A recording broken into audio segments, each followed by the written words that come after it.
The Philadelphia Eagles are about to pull off a move so bold, so calculated, and so aggressive that it makes Howie Roseman look like he's playing checkers while the rest of the league is stuck on tic-tac-toe. We are talking about a total teardown and reconstruction of the roster's pillars in a single weekend. A masterclass in asset management that includes moving superstars speed because the really vibes dictates in the defense have turned toxic. If you think the Birds are just going to play it safe and draft for depth, you haven't been paying attention to how this front office operates when their backs are against the wall. This isn't just a mock draft. This is a blueprint for a dynasty, and the shockwave from these decisions are going to be felt from Broad Street all the way to North Dakota. Before we dive into this high-stakes rebuild, smash that subscribe button if you want the fastest NFL updates on the planet. We are living and breathing Eagles football every single day, and you do not want to miss the chaos coming next. The draft board is a living, breathing monster, and this year, it was absolutely feral. Before the Eagles even got on the clock at number 23, the league went into a collective frenzy. This wasn't your standard best player available scenario. This was a war of attrition. We saw the Raiders jump on Fernando Mendoza, while the Jets stabilized their secondary with Caleb Downs. The Chiefs, always the opportunists, grabbed David Bailey, and the Titans went for the versatility of Sonny Styles. By the time the Giants snatched Jeremiah Love and the Cowboys took Arl Reese, the tension in the Eagles' war room was thick enough to cut with a knife. The Dolphins, Saints, and Cardinals all took foundational pieces, and the board was thinning out at key positions of need. When the Commanders took my lemon and the Ravens secured Jordan Tyson, it felt like the Eagles might be backed into a corner. But in the NFL, one man's disaster is another man's masterclass. Because of some wild trade movement early on, a dream scenario started to manifest. The board fell in such a way that a player many scouts had as a top 10 lock was suddenly within striking distance.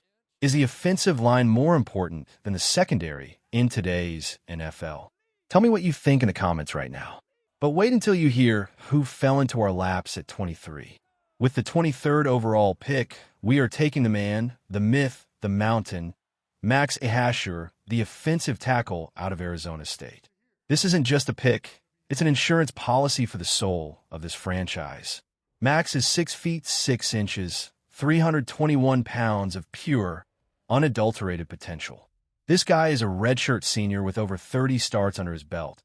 And let me tell you, his tape is a horror movie for opposing edge rushers. The logic here is simple. Lane Johnson is a legend, but he isn't immortal. We saw what happened when Jeff Stoutland took a former quarterback and tight end named Lane Johnson and turned him into the best right tackle in the galaxy. It took a few years, but the payoff was a Super Bowl ring. Ahashir is that same kind of developmental goldmine. Born in Nigeria and only playing football since 2021, his ceiling is higher than the Lynx upper deck. He has basketball feet, a frame built by the gods, and he didn't give up a single sack in 2025. Yes, he needs to clean up the penalties, and yes, his technique can get a little raw, but under Stoutland University. This kid is a future All-Pro. We are grabbing the successor to the throne now, so we aren't desperate later. But as good as the offensive line looks, the secondary was still a burning building that needed an extinguisher. Moving into the second round, at pick 54, I'm going with Keontae Scott, the safety from Miami. Listen, I know some people wanted a bigger body here, but Scott is a human heat-seeking missile. He is 5 feet 11 inches, 191 pounds of pure speed, clocking a sub-4, 340-yard dash at his pro day. You can play him at nickel, you can play him deep, or you can let him roam the box and cause absolute mayhem.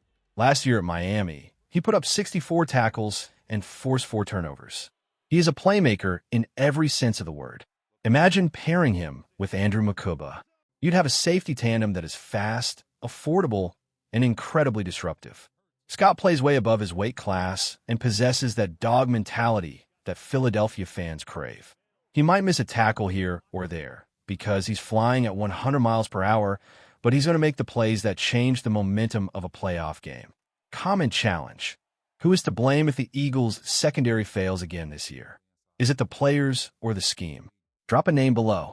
We've fixed the line and the secondary, but now we have to talk about the elephant in the room, and it's a massive $130 million elephant. Hold on to your hats, because this is where the script flips and the internet breaks.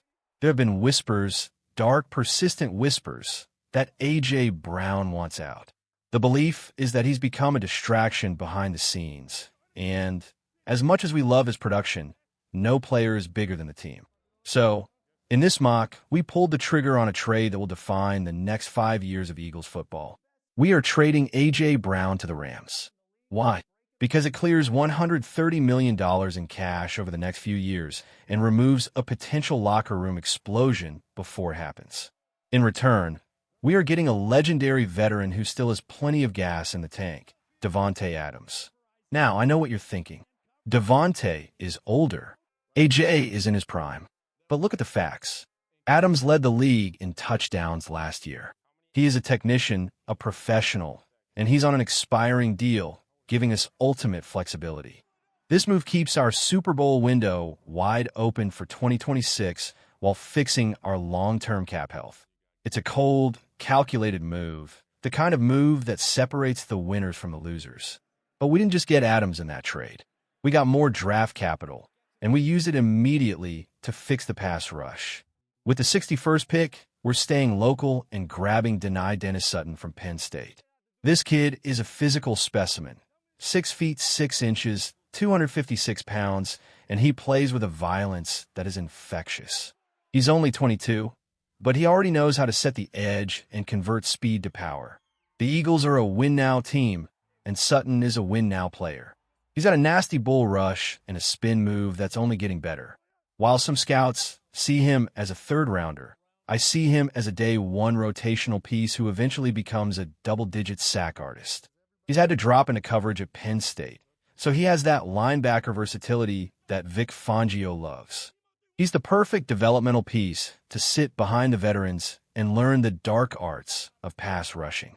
But the offense still needed one more piece to truly be unstoppable, especially with the tight end position facing some uncertainty.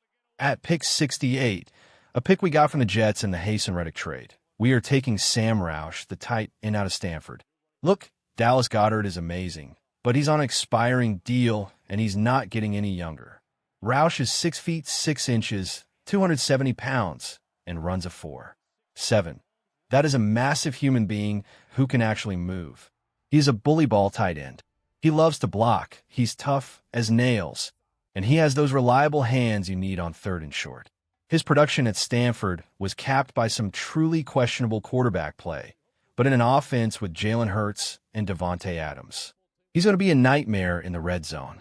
This is a classic Eagles move, finding a replacement a year before you actually need one. Wait until you see what we did with the defensive interior, though. It involves another trade that's going to have people screaming. I'm calling it now. Moro Ojomo is a star, but he's a star we can't afford to keep. He was a 7th-round steal, and his production has skyrocketed so much that he's going to demand Milton Williams money, upwards of $26 million a year. We can't pay that and Jalen Carter at the same time. It's basic math. So, we are trading Ojomo to the Bears for the 89th overall pick. We are turning a 7th-rounder into a 3rd-rounder. That is how you build a roster that lasts.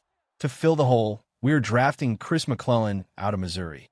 McClellan is a run-stuffing specialist. 6 feet 4 inches, 313 pounds. He can take on double teams, anchor the middle, and allow Jalen Carter to do what he does best, kill quarterbacks. McClellan is the dirty work player every great defense needs. He's a replacement for the production we lost, but at a fraction of the cost. It's not the flashiest pick, but it's the one that wins you games in December when the weather turns cold and you need to stop the run. But I saved the most explosive pick for last. With our final pick in the top 3 rounds, we are taking Brennan Thompson, the wide receiver out of Mississippi State. This guy is the definition of blink and you'll miss him. He ran the fastest 40-yard dash at the combine. We're talking 4.2 territory. He's small, sure. 5 feet 9 inches, 164 pounds. But you can't hit what you can't catch. He averaged 5 yards per catch last year. He is a home run threat every single time he touches the ball. With Hollywood Brown on a 1-year deal, Thompson is the vertical threat of the future. He tracks the deep ball better than anyone in this class, and he's going to force safeties to stay 20 yards back, which opens up everything for Saquon Barkley and Davante Adams. 6 picks, 2 massive trades, 1 completely overhauled roster. We addressed the offensive line, the safety spot, the edge, the tight end depth, the interior defensive line, and we added a world-class deep threat. Oh, and we swapped a potential headache in A.J. Brown for a legendary pro in Davante Adams while saving $130 million. This is how you run a franchise. This is how you stay at the top of the NFC East. I'm going to be doing a full 7-round mock draft later this week, and then we'll have the final big board ready for Thursday night. How would you grade this performance? Is it an A for aggression or an F for trading away A.J.? I'll be in the comments reading everything. Some of you will call me a genius. Some of you will tell me I should never be allowed. It really dictates the defense. Either way, the Eagles are moving into 2026 with a roster that is younger, faster, and more financially sound than ever before. Fly, Eagles, fly.